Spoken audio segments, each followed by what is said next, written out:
kufunga siku 3 kavu. Kwa hiyo walienda watu ambao hawajafunga, wengine ambao kufunga. Ila yeye alitengeneza ratiba imetaji. Anasema sasa hivi tunaingia kwenye maombi, tunaomba masaa 4 mfululizo. Omba, hata kama ameisha baba. Omba, wala kwa ufunguzi. Hapo ni kuomba sana mpaka yatimie. Ni baba. Baada hapo piga neno. Chagua Biblia masaa 4. Baada hapo sifa masaa 2. Baada hapo akapumzika.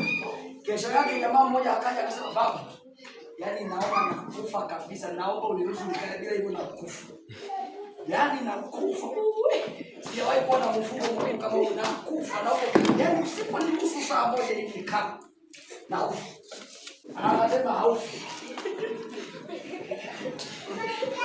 Na kweli unajua kweli linalosema kwamba lina njaa ni kweli, ni kweli. Ni ile mwili lina njaa. Na ninaposema nilishe na kufa ni kweli linataka kufa. Kwa hiyo sasa utachagua. Ulilishe chakula ili endelee kuishi au uliruhusu life? Niruhusu life. Kwa hiyo kweli bwana. Yule jamaa akavumilia sasa hivi. Baba nichukue.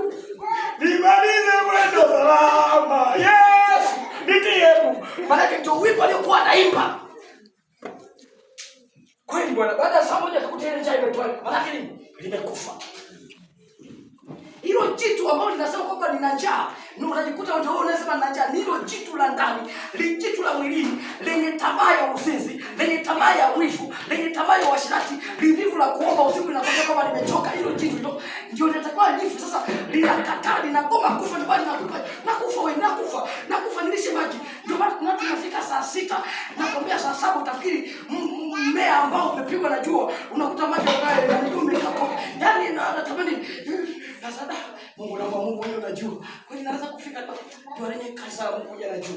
Unaenda unagonga kikombe. Maana nini sasa kweli? Nini kikombe cha chai kwenda kufa wewe.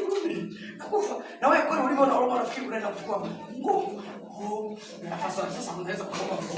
Kumbe ni lenyewe. Na ukishakunywa unani maji. Sasa wewe maji. Sio wewe unani unakauji pale kwenye chupa yako unaacha kidogo. Ukoja na safari moja itaanzisha nyingine.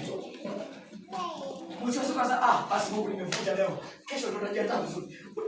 Maana hilo linapigana vita. Ukifunga unajua. Natangaza upako wa kufunga kwa jina la Yesu. Ukaliwe yule jamaa ndio ndani ambao alitaki kufa. Likafe kwa jina la Yesu. Wewe ambaye una roho ya umbea ukasema hii roho ya umbea na ilipia gharama, ninafunga siku 2 kwa ajili ya wewe kidomodomo wewe na kufunga wewe.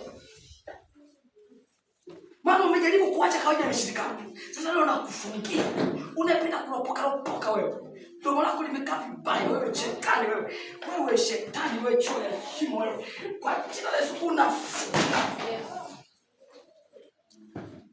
Unalipa gharama. Yes. Wewe ni roho ya mission. Unalipa gharama. Lijitu la ndani, hilo lenye mwili kiwa na nguvu kuliko roho yako. Ndio madhara unajikuta. Uone maono. What not? Kama unatakiwa ufunge ndoto zile zirudi. Amina.